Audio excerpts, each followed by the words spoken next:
नमस्कार। दोपहर समाचार में आपका स्वागत है।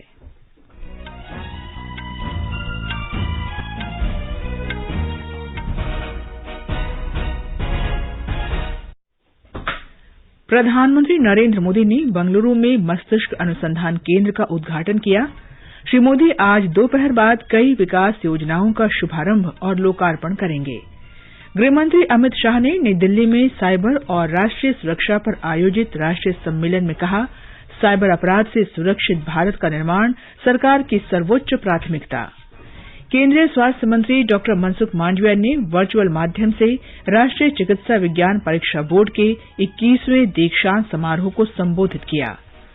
देश में कल अंतर्राष्ट्रीय योग दिवस की सभी तैयारियां पूरी।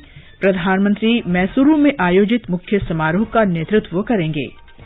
इस वर्ष अंतर्राष्ट्रीय योग दिवस आजादी के अमृत महोत्सव के हिस्से के रूप में देश के 75 प्रमुख स्थानों पर मनाया जाएगा। महाराष्ट्र में राज्य विधान परिषद की 10 सीटों के द्विवार्षिक चुनाव के लिए मतदान जारी। असम के मुख्यमंत्री हिमंता बिस्वा शर्मा ने जिला प्रशासन को बाढ़ प्रभावित लोगों को हर संभव सहायता प्रदान करने का निर्देश दिया। जम्मू कश्मीर में 2 अलग अलग घटना में सुरक्षा बलों ने 2 पाकिस्तानी आतंकवादियों सहित 7 आतंकियों को मार गिराया। फ्रांस में संसदीय चुनाव के दूसरे दौर में राष्ट्रपति इमैनुअल मैक्रों का मध्यमार्गी गठबंधन पूर्ण बहुमत से पीछे। और डबलिन में अंडर 23 यूनिफायर हॉकी टूर्नामेंट के दूसरे मैच में आज रात भारतीय महिला टीम का मुकाबला नीदरलैंड से। दोपहर समाचार में मनोज के साथ मैं कनकलता। देश के 75वें स्वाधीनता दिवस समारोहों के उपलक्ष्य में आजादी का अमृत महोत्सव के अंतर्गत सरकार अनेक गतिविधियों का आयोजन कर रही है। इस अवसर को जन उत्सव के रूप में मनाते हुए आकाशवाणी समाचार स्वाधीनता संग्राम और उसके गौरवशाली इतिहास पर विशेष प्रश्नोत्तरी कार्यक्रम प्रसारित कर रहा है। आज अमृत महोत्सव क्विज का 89वां प्रश्न। आज का प्रश्न है, भारतीयों के खिलाफ ब्रिटिश राज के शोषण को उजागर करने वाला आंध्र प्रदेश में दर्ज पहला आपराधिक मामला काकीनाडा दंगा किस वर्ष में हुआ था? प्रश्न एक बार फिर सुन लें। भारतीयों के खिलाफ ब्रिटिश राज के शोषण को उजागर करने वाला आंध्र प्रदेश में दर्ज पहला आपराधिक मामला काकीनाडा दंगा किस वर्ष में हुआ था? श्रोता अपने उत्तर व्हाट्सएप नंबर 8826546262 पर भेज सकते हैं या हमें इस पते पर ईमेल कर सकते हैं, amritmahotsav@prasarbharati.gov.in। ईमेल पता एक बार फिर सुन लें, amritmahotsav@prasarbharati.gov.in। एक भाग्यशाली प्रतिभागी को विजेता चुना जाएगा और कल के समाचार प्रभात में उनके नाम की घोषणा की जाएगी। विजेता को प्रमाण पत्र और पुरस्कार दिया जाएगा। अब समाचार विस्तार से। प्रधानमंत्री नरेंद्र मोदी ने आज बंगलुरु स्थित भारतीय विज्ञान संस्थान में सेंटर फॉर ब्रेन रिसर्च और सुपर कंप्यूटिंग सुविधा का उद्घाटन किया। उन्होंने बागची पार्थसारथी अस्पताल की आधारशिला भी रखी। बाद में श्री मोदी ने बंगलौर विश्वविद्यालय में डॉ B R. Ambedkar school of economics परिसर में डॉ बी.आर. आम्बेडकर की प्रतिमा का अनावरण किया। वहां उन्होंने प्रौद्योगिकी केंद्रों के रूप में उत्क्रमित 150 औद्योगिक प्रशिक्षण संस्थान राष्ट्र को समर्पित किए। इसके बाद प्रधानमंत्री एक जनसभा को संबोधित करने के लिए बंगलुरु के कोमाघट्टा रवाना हुए। प्रधानमंत्री वर्चुअल माध्यम से विभिन्न परियोजनाएं भी राष्ट्र को समर्पित करेंगे। इन परियोजनाओं में देश का पहला और एकमात्र वातानुकूलित रेलवे स्टेशन का उद्घाटन भी शामिल है। इस स्टेशन का नाम इंजीनियर सर एम विश्वेश्वरैया के नाम पर रखा गया है। श्री मोदी कर्नाटक में बंगलुरु उपनगरीय रेलवे परियोजनाओं और 6 राष्ट्रीय राजमार्ग परियोजनाओं की आधारशिला भी रखेंगे। इनमें 5 राष्ट्रीय राजमार्ग परियोजनाएं और 1 मल्टी मॉडल लॉजिस्टिक पार्क परियोजना शामिल है। एक रिपोर्ट। प्रधानमंत्री आज शाम मैसूरू के लिए रवाना होंगे। वे नागनहल्ली और मैसूरू में महाराजा कॉलेज के प्रांगण में नए कोचिंग कॉम्प्लेक्स की आधारशिला रखेंगे। वे All India Institute of Speech and Hearing का भी दौरा करेंगे और वहां सेंटर ऑफ एक्सीलेंस को समर्पित करेंगे। प्रधानमंत्री यहां केंद्र सरकार की योजना के लाभार्थियों से बातचीत भी करेंगे। बाद में श्री मोदी चामुंडी हिल जाएंगे और देवी चामुंडेश्वरी के दर्शन करेंगे। प्रधानमंत्री कल मैसूरू में आयुष मंत्रालय द्वारा आयोजित अंतर्राष्ट्रीय योग दिवस समारोह में भाग लेंगे। अंतर्राष्ट्रीय योग दिवस के अवसर पर लगभग 15,000 योग प्रेमी प्रतिष्ठित मैसूर प्लेस पर एकत्रित होंगे। बेंगलुरु से सुधींद्र और आर मूर्ति की रिपोर्ट के साथ समाचार कक्ष से विशाल शर्मा। कल आयोजित होने वाले अंतर्राष्ट्रीय योग दिवस की तैयारियां पूरी कर ली गई हैं। इस बार अंतर्राष्ट्रीय योग दिवस आजादी का अमृत महोत्सव वर्ष में हो रहा है, इसलिए देश के 75 प्रतिष्ठित स्थानों पर योग दिवस मनाया जाएगा।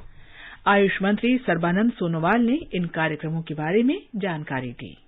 माननीय प्रधानमंत्री जी के निर्देश के मुताबिक देश के अंदर 75 आइकॉनिक लोकेशन में मास योगा डेमोन्स्ट्रेशन किया जाएगा। आयुष मंत्रालय एक्सटर्नल अफेयर्स मिनिस्ट्री के साथ मिलकर 16 टाइम जोन पे गार्जियन रिंग डेवलप किया है। इंटरनेशनल डे ऑफ योगा को सफल बनाने में दुनिया की 88 नेशन का साथ यूएनओ भी जुड़े हुए हैं। फिजी, ऑस्ट्रेलिया, न्यूजीलैंड से शुरू होंगे और आखिर में सैन फ्रांसिस्को और कनाडा में उसकी समर्पण होंगे। अंतर्राष्ट्रीय योग दिवस पर एक अन्य आकर्षण गार्डियन रिंग होगा। ये एक रिले योग स्ट्रीमिंग कार्यक्रम होगा, जिसमें विदेशों में भारतीय मिशनों द्वारा आयोजित अंतर्राष्ट्रीय योग दिवस कार्यक्रमों के डिजिटल फीड को एक साथ कैप्चर किया जाएगा। कई केंद्रीय मंत्री विभिन्न चयनित स्थानों पर योग कार्यक्रमों में भाग लेंगे। इस अवसर पर सूचना और प्रसारण मंत्री अनुराग सिंह ठाकुर हिमाचल प्रदेश के नालागढ़ पैलेस में उपस्थित रहेंगे, जबकि धर्मेंद्र प्रधान कांगड़ा किले में, रेल मंत्री अश्विनी वैष्णव कोणार्क सूर्य मंदिर में और महेंद्र नाथ पांडे ओडिशा में पुरी के जगन्नाथ मंदिर में तथा मनसुख मांडविया गुजरात में स्टैच्यू ऑफ यूनिटी पर आयोजित कार्यक्रम में भाग लेंगे। उत्तराखंड में हरिद्वार में हर की पौड़ी पर गिरिराज सिंह और नागरिक उड्डयन मंत्री ज्योतिरादित्य सिंधिया मध्य प्रदेश के ग्वालियर जिले में आयोजित कार्यक्रम में शामिल होंगे। श्रीमती स्मृति ईरानी लखनऊ रेजिडेंसी और भूपेंद्र यादव उत्तर प्रदेश के अयोध्या में योग कार्यक्रम में भाग लेंगे। केंद्रीय नागरिक उड्डयन, सड़क परिवहन और राजमार्ग राज्य मंत्री जनरल वीके सिंह कल केरल के कोच्चि फोर्ट के परेड ग्राउंड में अंतर्राष्ट्रीय योग दिवस समारोह में भाग लेंगे। कार्यक्रम में छात्रों सहित लगभग 1,500 लोगों के भाग लेने की उम्मीद है। प्रधानमंत्री नरेंद्र मोदी ने अंतर्राष्ट्रीय योग दिवस को सफल बनाने तथा योग को और लोकप्रिय बनाने का आह्वान किया है। उन्होंने कहा कि इस वर्ष अंतर्राष्ट्रीय योग दिवस का विषय है मानवता के लिए योग। योग दिवस के अवसर पर देश के विभिन्न स्थानों पर कई कार्यक्रमों का आयोजन किया जा रहा है। उत्तराखंड में आज योग अभ्यास कार्यक्रम आयोजित किया गया। हरिद्वार में पतंजलि आरोग्य केंद्र में आज सुबह स्वामी रामदेव के मार्गदर्शन में बड़ी संख्या में लोगों ने योग अभ्यास किया। इस बीच राज्य के अन्य भागों में भी योग अभ्यास कार्यक्रम आयोजित किए गए। राजधानी देहरादून में आज साइकिल रैली भी निकाली गई। उत्तर प्रदेश में कल होने वाले योग सत्रों में लोगों को भाग लेने के लिए प्रोत्साहित करने के उद्देश्य से आज कई कार्यक्रम और समारोह आयोजित किए जा रहे हैं। राज्य में 3.5 करोड़ से अधिक लोगों के कल योग कार्यक्रमों में भाग लेने की उम्मीद है। राज्य के आयुष मंत्री दयाशंकर मिश्रा दयालु ने आकाशवाणी को बताया कि योग सत्र सभी विरासत स्थलों, सरोवरों और ऐतिहासिक स्थानों पर आयोजित किए जाएंगे। ये समाचार हमारी वेबसाइट newsonair.com/hindi और हमारे mobile app news on AIR पर भी उपलब्ध हैं। सुनो ना, हाँ? सोच रहा हूँ अपना बिजनेस क्यों न बढ़ा लूं। तो रोका किसने है? हाँ? रोका तो किसी ने नहीं, पर समझ नहीं आ रहा कि मदद किससे मांगूं। मुझसे। तुमसे?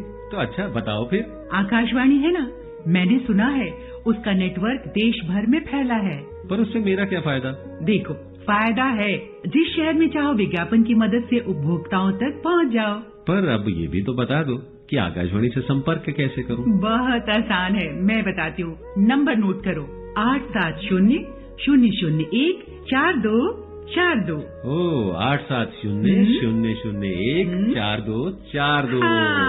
लो अभी फोन लगाता हूँ 870-001-4242 पर।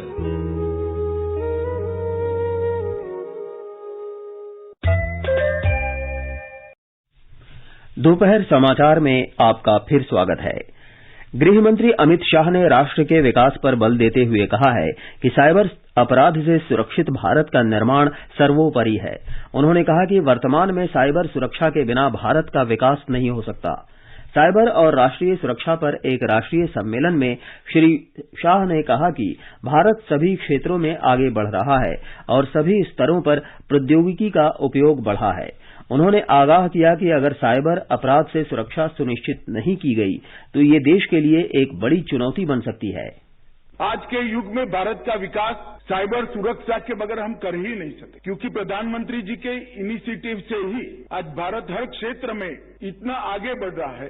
टेक्नोलॉजी का उपयोग इतना नीचे तक हम ले गए, परंतु साइबर सुरक्षा को सुनिश्चित नहीं करते हैं तो हमारी यही ताकत हमारे लिए बहुत बड़ी चुनौती बन सकती है। और इसीलिए डिजिटल रिवॉल्यूशन के इस जमाने में साइबर सुरक्षा पर थ्रस्ट देने के लिए, एक मंथन करने के लिए और चुनौतियों के समाधान को ढूंढने के लिए, और सबसे ज्यादा महत्वपूर्ण है कि जन जन तक साइबर सुरक्षा के बारे में जागरूकता पहुंचाने के लिए एक कार्यक्रम भारत सरकार के गृह मंत्रालय और संस्कृति मंत्रालय ने आहूत किया है।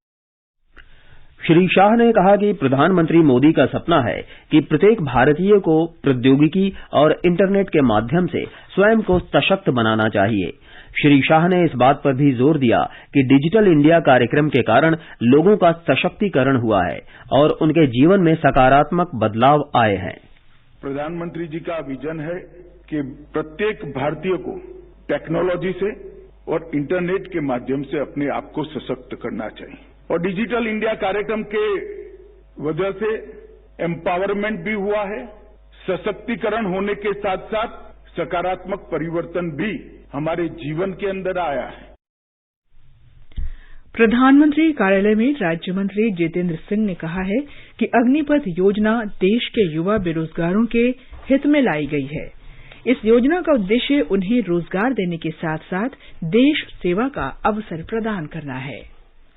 देश के शीर्ष सैन्य नेतृत्व ने सेना में भर्ती की अग्निपथ योजना को लेकर हुई हिंसा की कड़ी निंदा की है और कहा है कि ये योजना वापस नहीं ली जाएगी। कल नई दिल्ली में तीनों सेनाओं के संयुक्त संवाददाता सम्मेलन में एयर मार्शल एसके झा ने कहा कि इस वर्ष 30 दिसंबर से पहले बैच का प्रशिक्षण शुरू हो जाएगा। ये एक ऑनलाइन सिस्टम है जो हमारा well established star examination system है, उसी के तहत ये नोटिफिकेशन और रजिस्ट्रेशन चालू होगी। इसके ठीक एक महीने बाद 24 जुलाई से जो फेज 1 ऑनलाइन एग्जामिनेशन है उसकी प्रक्रिया शुरू हो जाएगी और दिसंबर के अंत तक हम पहले बैच अग्निवीर को एनरोल कर लेंगे और 30 दिसंबर से पहले बैच की ट्रेनिंग शुरू हो जाएगी। लेफ्टिनेंट जनरल अनिल पुरी ने कहा कि 2030 तक देश की 50% आबादी 25 वर्ष से कम उम्र की होगी। आगे आने वाली जो लड़ाई है वो अलग किस्म की होगी, टेक्नोलॉजिकली सैवी होगी। अगर वो टेक्नोलॉजिकली सैवी होगी तो उसके लिए अलग किस्म के लोग चाहिए, और वो कौन सा किस्म है? हमारा यूथ। ये भारत का नौजवान क्योंकि टेक्नोलॉजी के एडेप्ट है, वो पैदा हुआ है एक मोबाइल के साथ खेलता हुआ, कंप्यूटर के साथ खेलता हुआ। लेफ्टिनेंट जनरल पुरी ने कहा कि भारतीय सेना की आधारशिला अनुशासन है और इसमें आगजनी, तोड़फोड़ या हिंसा की कोई जगह नहीं है। उन्होंने कहा कि उम्मीदवारों को ये प्रमाणित करना होगा कि वे किसी आगजनी में शामिल नहीं थे। महिंद्रा समूह के अध्यक्ष आनंद महिंद्रा ने कहा है कि अग्निपथ योजना के अंतर्गत अनुशासित और कौशल युक्त होकर अग्निवीर रोजगार के लिए अधिक योग्य बन सकेंगे। उन्होंने एक ट्वीट में कहा है कि महिंद्रा समूह प्रशिक्षित और सक्षम युवाओं की भर्ती के इस अवसर का स्वागत करता है। आनंद महिंद्रा ने अग्निपथ योजना को लेकर हो रही हिंसा पर दुख भी व्यक्त किया। आगे बढ़ने से पहले मुख्य समाचारों पर एक नजर। प्रधानमंत्री नरेंद्र मोदी ने बेंगलुरु में मस्तिष्क अनुसंधान केंद्र का उद्घाटन किया। श्री मोदी आज दोपहर बाद कई विकास योजनाओं का शुभारंभ और लोकार्पण करेंगे। गृह मंत्री अमित शाह ने नई दिल्ली में साइबर और राष्ट्रीय सुरक्षा पर आयोजित राष्ट्रीय सम्मेलन में कहा, साइबर अपराध से सुरक्षित भारत का निर्माण सरकार की सर्वोच्च प्राथमिकता।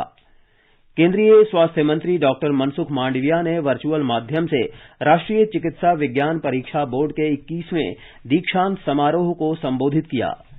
देश में कल अंतर्राष्ट्रीय योग दिवस की सभी तैयारियां पूरी। प्रधानमंत्री मैसूरू में आयोजित मुख्य समारोह का नेतृत्व करेंगे।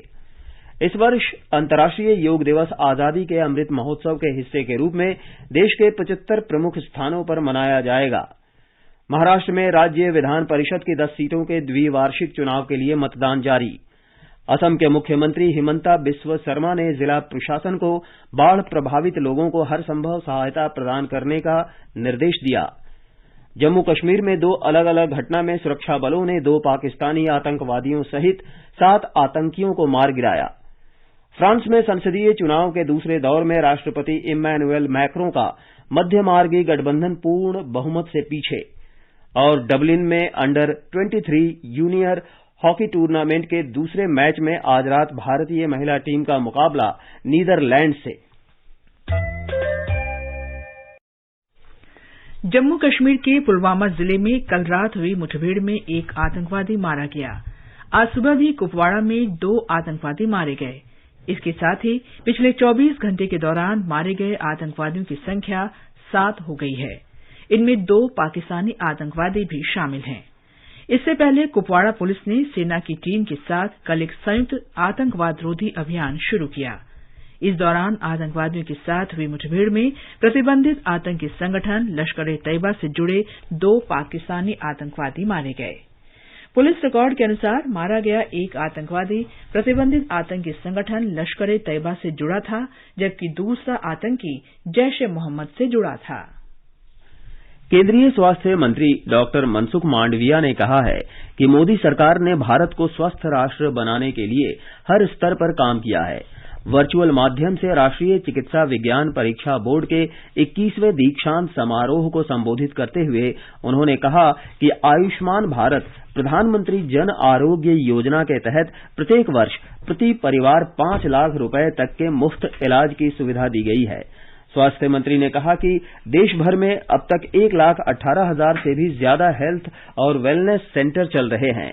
उन्होंने कहा कि प्रधानमंत्री ने देश के सभी जिलों में एक मेडिकल कॉलेज खोलने के निर्देश दिए हैं। गरीब कल्याण रोजगार अभियान के आज 2 वर्ष पूरे हो गए हैं।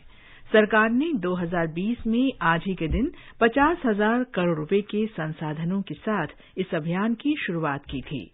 इसका उद्देश्य कोविड महामारी के कारण अपने घरों को लौटने वाले प्रवासी श्रमिकों के लिए रोजगार और आजीविका के अवसर उपलब्ध कराना था। इसके अंतर्गत 6 राज्यों के 116 चुनिंदा जिलों में दीर्घकालीन आजीविका अवसरों तथा आय सृजन गतिविधियों को बढ़ावा दिया गया। ये राज्य हैं बिहार, झारखंड, मध्य प्रदेश, ओडिशा, राजस्थान और उत्तर प्रदेश। देश में पिछले 24 घंटों के दौरान कोविड के 12,781 नए मामले सामने आए हैं। स्वास्थ्य मंत्रालय ने कहा है कि इसी दौरान 8,537 लोग ठीक हुए। स्वस्थ होने की दर 98.61% है। इस समय 76,000 से अधिक रोगियों का इलाज चल रहा है। मंत्रालय ने कहा है कि राष्ट्रव्यापी टीकाकरण अभियान के तहत देश में अब तक 196 करोड़ 18 लाख से अधिक कोविड रोधी टीके लगाए जा चुके हैं। महाराष्ट्र विधान परिषद के द्विवार्षिक चुनाव में 10 सीटों के लिए मतदान जारी है। इसके लिए 11 उम्मीदवार मैदान में हैं। अंतिम समाचार मिलने तक 275 विधायक अपने मताधिकार का इस्तेमाल कर चुके थे। निर्वाचन आयोग के अनुसार मतदान 4 बजे तक चलेगा। 5 बजे वोटों की गिनती शुरू होगी। शिवसेना, राष्ट्रवादी कांग्रेस पार्टी और कांग्रेस गठबंधन ने 2-2 उम्मीदवार उतारे हैं। वहीं विपक्षी भारतीय जनता पार्टी ने 5 उम्मीदवारों को खड़ा किया है। जीत के लिए लगभग 26 वोटों की आवश्यकता होगी। असम के मुख्यमंत्री हिमंता बिस्वा शर्मा ने आज वीडियो कॉन्फ्रेंस के माध्यम से राज्य में बाढ़ की स्थिति पर मंत्रिमंडल के सहयोगियों, वरिष्ठ अधिकारियों और उपायुक्तों के साथ बातचीत की। मुख्यमंत्री ने उपायुक्तों को बाढ़ प्रभावित लोगों के लिए हर संभव राहत उपाय सुनिश्चित करने के निर्देश दिए। श्री शर्मा ने राहत शिविरों और अन्य प्रभावित स्थानों पर अनिवार्य रूप से शिशु आहार उपलब्ध कराने के लिए भी कहा। श्री शर्मा ने कहा कि सरकार आवश्यक होने पर खाद्य पदार्थों को एयर ड्रॉप करने के बारे में भी विचार कर रही है। हमारे संवाददाता ने बताया है कि 33 जिलों में 42 लाख से अधिक लोग बाढ़ से प्रभावित हैं। फ्रांस के संसदीय चुनावों के दूसरे दौर में राष्ट्रपति इमैनुएल मैक्रों का मध्य मार्गी गठबंधन पूर्ण बहुमत से पीछे रह गया है। अंतरिम परिणामों से पता चला कि मैक्रों के गठबंधन को नेशनल असेंबली की 577 सीटों में से 245 सीटें मिली हैं, जबकि पूर्ण बहुमत के लिए 289 सीटों की आवश्यकता होगी। समाजवादी नेता जीन ल्यूक मेलेनचॉन के नए वामपंथी गठबंधन NUPES 131 सीटें जीतकर मुख्य विपक्षी दल बन गया है। डबलिन में 5 देशों के अंडर 23 यूनिफर हॉकी टूर्नामेंट में आज रात भारतीय महिला टीम का मुकाबला नीदरलैंड से होगा। इससे पहले महिला हॉकी टीम ने मेजबान आयरलैंड पर 4-1 की जीत से अपने अभियान की शुरुआत की थी। ये समाचार आकाशवाणी से प्रसारित किए जा रहे हैं। ताज़ा समाचार जानने के लिए आप हमारे Twitter handle @AIR News Hindi को फॉलो कर सकते हैं।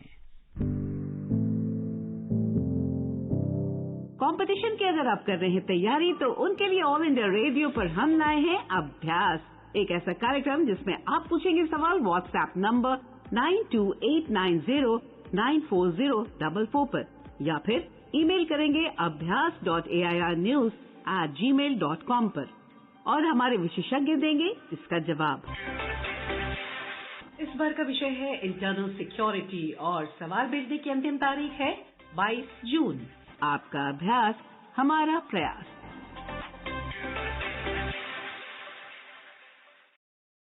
ये आकाशवाणी है। आकाशवाणी समाचार की विशेष प्रस्तुति धरोहर में स्वतंत्रता आंदोलन के उन भाषणों, नारों और कविताओं से नई पीढ़ी को परिचित कराया जाता है जिन्होंने आजादी के दीवानों में उत्साह का संचार किया था। धरोहर प्रत्येक सोमवार शाम 4:45 पर परिक्रमा कार्यक्रम में प्रसारित किया जाता है।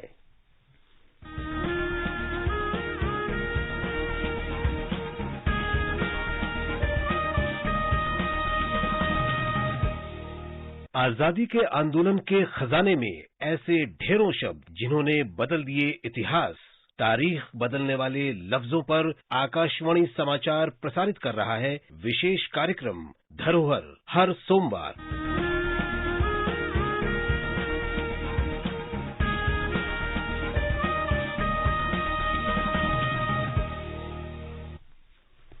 आजादी का अमृत महोत्सव के अंतर्गत आइए अब सुनते हैं आकाशवाणी की विशेष प्रस्तुति आजादी का सफर।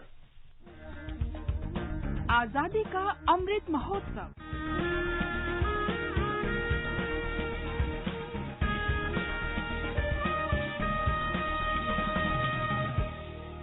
आजादी का सफर आकाशवाणी के साथ एक राष्ट्र का उदय। भारत का गौरवशाली स्वतंत्रता संग्राम आधुनिक विश्व के अब तक के सबसे बड़े संघर्षों में से एक है। आकाशवाणी समाचार आपके लिए प्रतिदिन इस संग्राम की एक झलक लेकर आता है।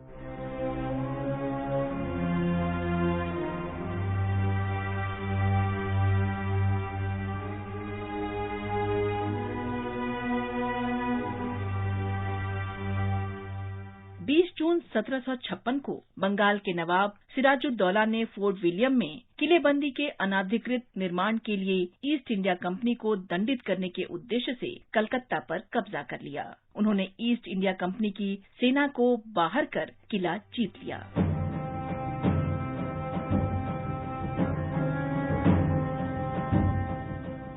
सिराजुद्दौला ने पकड़े गए कैदियों को ब्लैक होल नामक जेल में रखा था। ऐसा कहा जाता है कि कंपनी के 146 बंदियों को 18 गुना 15 फुट के एक कमरे में रखा गया था। हालांकि ये जीत केवल अल्पकालिक थी, क्योंकि एक साल बाद 1757 में प्लासी की लड़ाई में सिराजुद्दौला को अंग्रेजों ने हरा दिया। प्लासी की लड़ाई को आमतौर पर भारत में कंपनी के शासन की शुरुआत के रूप में देखा जाता है और भारत में ब्रिटिश साम्राज्य के विस्तार में पहला बड़ा कदम माना जाता है।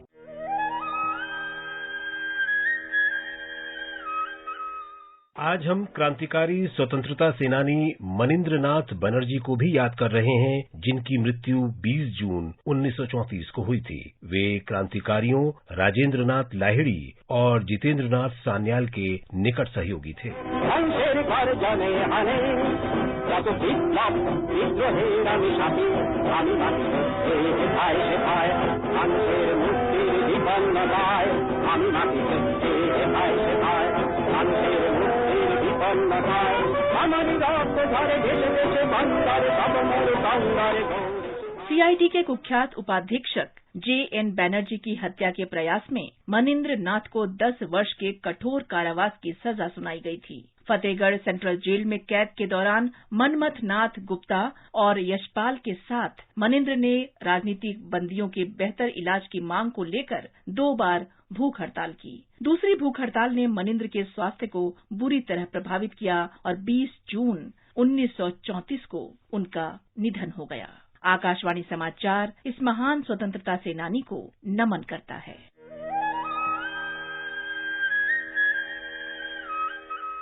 हम लुधियाना जिले के रहने वाले राष्ट्रवादी गुरनाम सिंह को भी याद करते हैं। गुरनाम सिंह ने 20 जून 1941 को व्यक्तिगत सत्याग्रह का आह्वान किया, जिसके लिए उन्हें गिरफ्तार कर लिया गया और 6 महीने के लिए जेल में डाल दिया गया। जेल से बाहर आने के बाद गुरनाम सिंह ने भारत छोड़ो आंदोलन में भाग लिया। उन्हें सलाखों के पीछे डाल दिया गया और मुल्तान, फिरोजपुर और लुधियाना जेलों में रखा।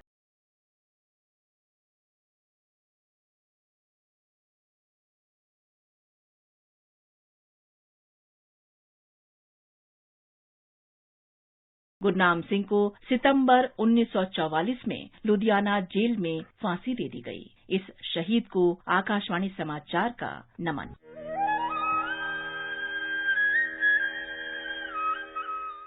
20 जून 1947 को सर्वोच्च बलिदान देने वाली मात्र 12 वर्ष की कन्या कलीबाई को भी हम आज याद कर रहे हैं।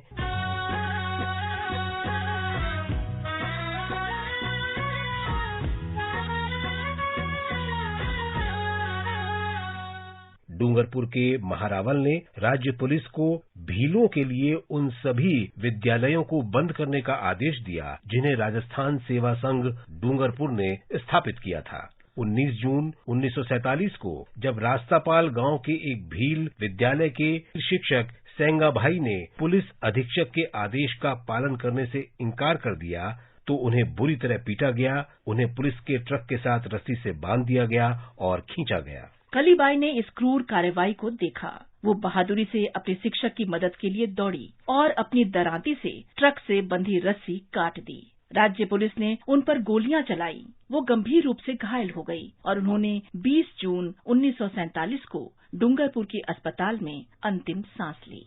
देश की इस बहादुर बेटी को सादर नमन।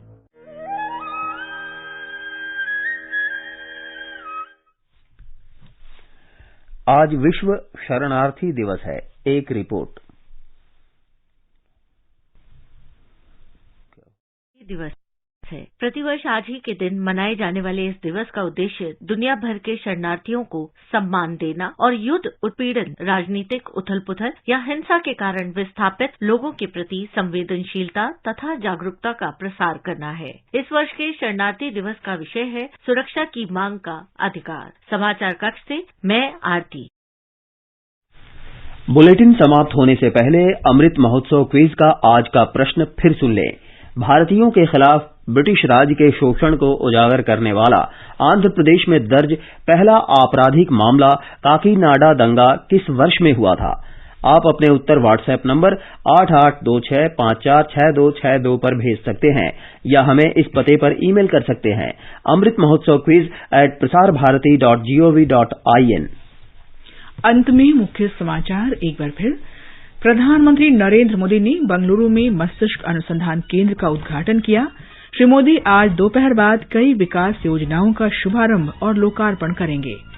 गृहमंत्री अमित शाह ने नई दिल्ली में साइबर और राष्ट्रीय सुरक्षा पर आयोजित राष्ट्रीय सम्मेलन में कहा, साइबर अपराध से सुरक्षित भारत का निर्माण सरकार की सर्वोच्च प्राथमिकता।